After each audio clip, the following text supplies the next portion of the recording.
Hi, and welcome to the Global Education Group's CME video blog, where we address emerging hot topics on the CME enterprise and share them with you. Today we're going to be talking about the Physician Payment Sunshine Act and CME.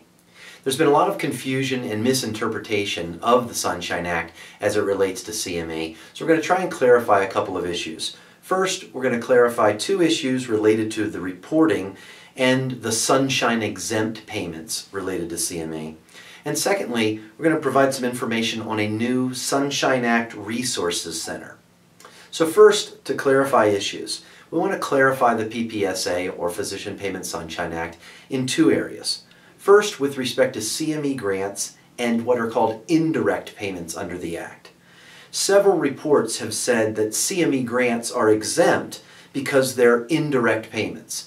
This isn't true, and it's a little bit of a misreading of the bill, although you can understand if you've read through the PPSA why it's easy to misinterpret it. In fact, indirect payments under the PPSA are those payments that are reportable. There are several Sunshine exempt payments, of which CME grants can qualify, that are not reportable, but there's a little bit of a catch here. So first off, know that indirect payments are those payments that actually are reportable under the PPSA.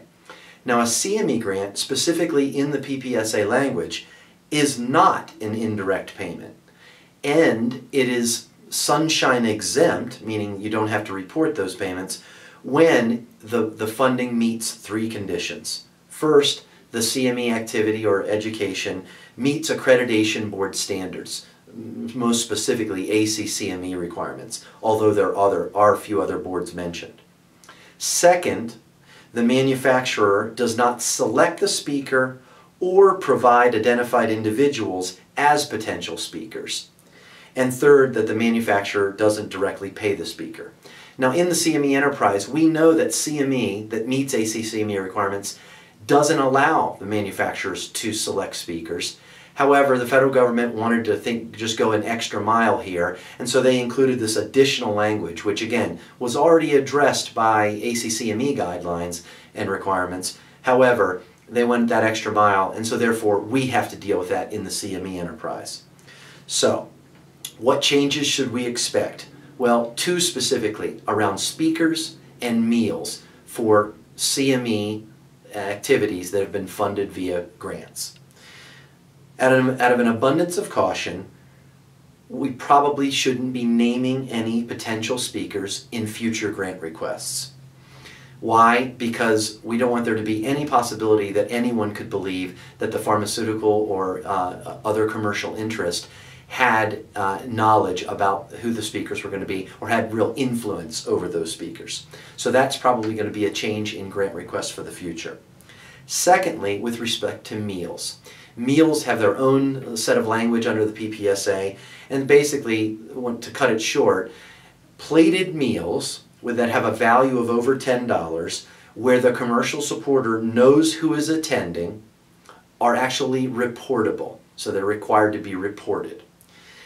In addition, plated meals where the value is less than $10, can't think of too many cases where that's going to happen, but if they're less than $10, and the commercial supporter knows who's attending, those need to be tracked for potential future reporting.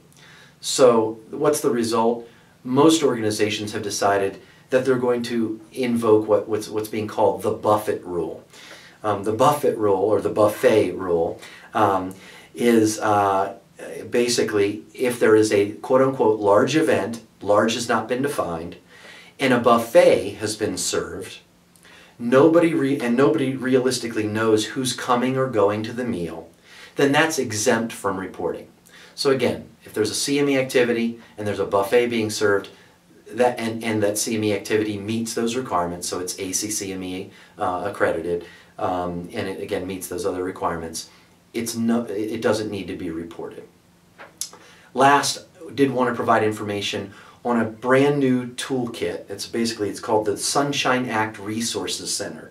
It includes a Q&A, a reporting matrix, a memorandum interpreting the Sunshine Act, and all of that should be out in early April.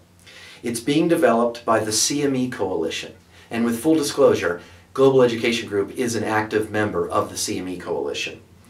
But we do highly encourage you to check out the CME Coalition, check out this resource center that is being developed and produced by this coalition, and consider joining the coalition. They were instrumental in getting the exemptions developed as part of the Physician Payment Sunshine Act, and they've been instrumental in developing this Sunshine Act Resources Center. As always, if you have any questions about the CME Enterprise or the Physician Payment Sunshine Act, feel free to contact us here at Global Education Group. For Global, I'm Stephen Lewis. Thanks.